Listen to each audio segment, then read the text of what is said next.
friends and family, this is SP News Nuggets, and today, you guys, we're going to talk about if you see something, say something. Now, you guys seen the videos that we've been putting out for the last couple of months. All these children, all these parents, all the bystanders, and things of that nature. Well, we're going to talk about if you see something, say something, because in each one of these cases, somebody's seen something, and they didn't say nothing. And this is the outcome. Here we go.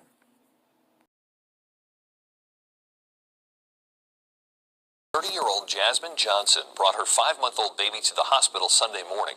The baby had severe bruising and head trauma. Doctors pronounced him dead. About 20 minutes later, Johnson admitted to drinking all night with someone, then waking up alone with the child on the floor. She's charged with neglect of a dependent.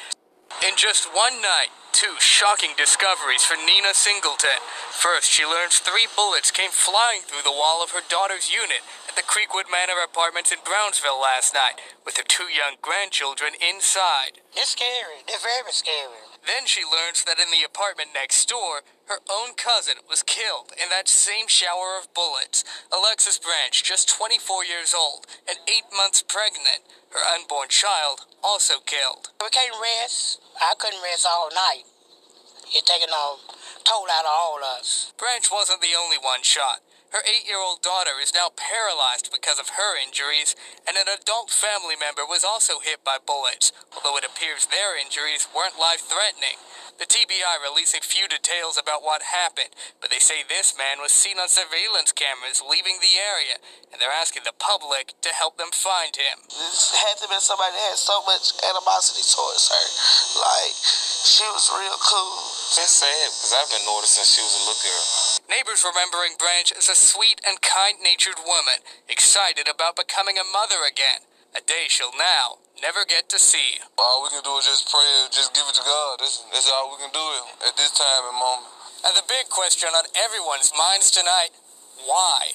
People having a tough time understanding why anyone would want to do this, and if investigators suspect a motive, they're not letting on. Streets of Philadelphia, a suspect who shot and killed a 2-year-old girl Sunday is still on the loose. It happened less than 24 hours after another child was shot and critically wounded in Philadelphia.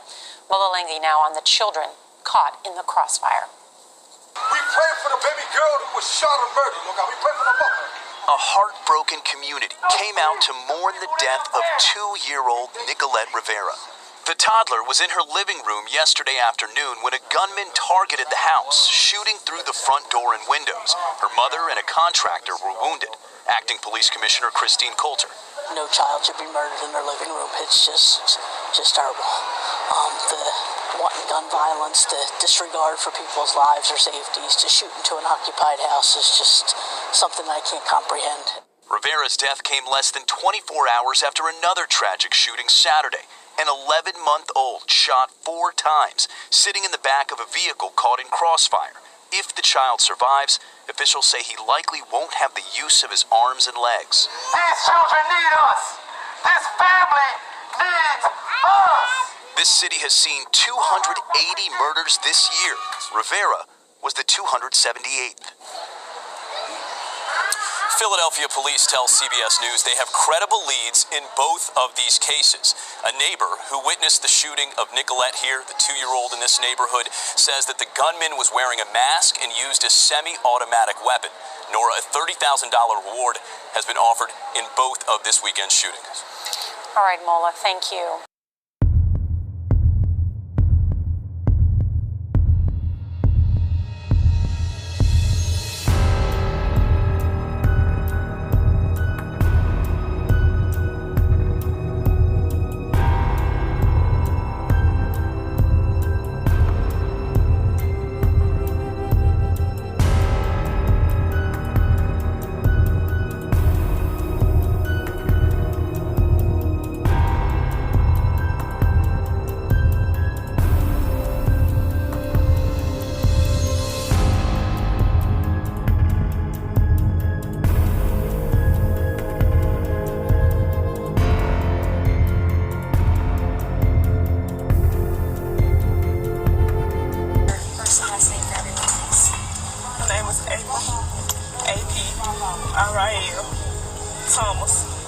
CHOMAS. If anybody see Cupcake, just call her name. Don't call her Camille. She answers the Cupcake. You see me, baby? Please just bring it back. Why you choose her?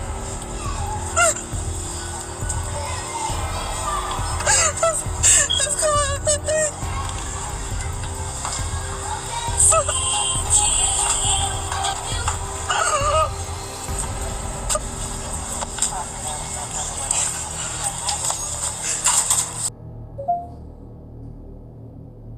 Teenage couple as they sat in a car. Demir Robinson just graduated last year. Savannah Fulmer was a high school senior. We're now getting insight from one of her softball coaches. Channel 2's Taisha Fernandez is live in Henry County where police found the teenagers. Taisha? Wendy, it was right here on New Orleans Way in the City Square subdivision where neighbors first noticed the car. Let me show you where they saw it. They said it was right here in this spot. And when they first saw it, they thought the teens were sleeping inside, but then they realized the teens were dead. To me, it just looked weird. Jamie Aldonado left his house early on Thanksgiving morning to grab a couple things from the store. He saw this gray car just sitting on New Orleans Way around 9 a.m. in front of his house and thought some teens were probably sleeping inside. Another neighbor actually walked up to the car and looked inside. And as I approached the car immediately, I saw that the passenger male had a bullet wound to the temple. Police say it was 19-year-old Demir Robinson dead in the passenger seat. His girlfriend, Savannah Fulmer, was also dead in the driver's seat. Police say someone murdered them both, but they're not sure if it happened in this subdivision or not. There was no bullet holes in the car, nothing. And you didn't hear any gunshots? Nothing at all. And my son's room was right in front of the house. He didn't hear nothing. Savannah was on a softball team at Eagles Landing High School. I spoke to one of her coaches, Brittany Lewis. She didn't want to talk on camera, but said, quote, Savannah was one of the most memorable kids I will ever coach. She always did everything I asked of her, not always with a smile, but always with respect. Savannah was set to graduate this year, and her boyfriend Demir had already graduated last year from Woodland High School. Their friends want to know who did this, also their family. If you know anything, call Crime Those Stoppers. families definitely do want to find some closure and some answers to all of this, Taisha. Hopefully someone will step up with information. Thank you. Rangers coming together tonight in the A-Leaf area to hand out flyers hoping to find 4-year-old Malia Davis. There's been no sign of her since Friday when her stepfather claims they were kidnapped by 3 men near Bush Airport. But he says he and his son were let go the next day in Sugar Land. Houston police releasing new photos of the stepfather's car today, the one he says the kidnappers stole. Smiling and dancing. James Looney's family calls him an entertaining sophomore at Parker High School. Early this morning, his uncle's sleep was shattered by the news that the 16-year-old was murdered. What's your reaction? Shock and disbelief. Police say Looney and a 15-year-old girl were gunned down around 3 a.m. The gunfire erupted on this sidewalk, blocks from Princeton Baptist Hospital. I know the time frame about him being out this particular time in the morning, but they didn't have to do that to him because he didn't pose not a threat to nobody. The girl's great uncle tells me she was shot 4 times, twice in the stomach and once in the shoulder and hand, and is still fighting for her life at Children's Hospital in critical condition. The family's message for the shooter? The heartless person, a child, 2 children. Just heartless, that's all I can say. Heartless. Actions leaving 2 families living a nightmare. And right before Christmas. Planning a funeral before Christmas. And hoping for swift justice.